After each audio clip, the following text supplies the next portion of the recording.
இயேசு உங்களை நேசிக்கிறார். உங்களிடம்தான் இதை கூறுகிறார்.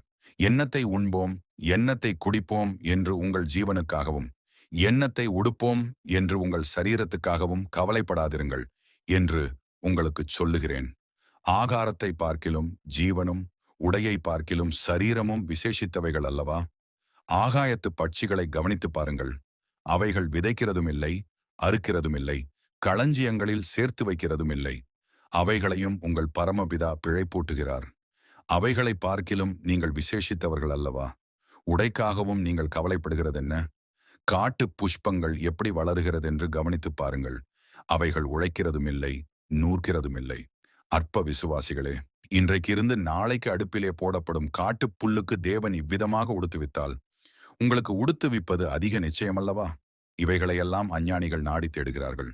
இவைகள் எல்லாம் உங்களுக்கு வேண்டியவைகள் என உங்கள் பரமபிதா அறிந்திருக்கிறார். அவர்களைப் போல நீங்கள் செய்யாதிருங்கள். உங்கள் பிதாவை நோக்கி நீங்கள் வேண்டிக் கொள்ளுகிறதற்கு முன்னமே உங்களுக்கு இன்னது தேவை என்று அவர் அறிந்திருக்கிறார்.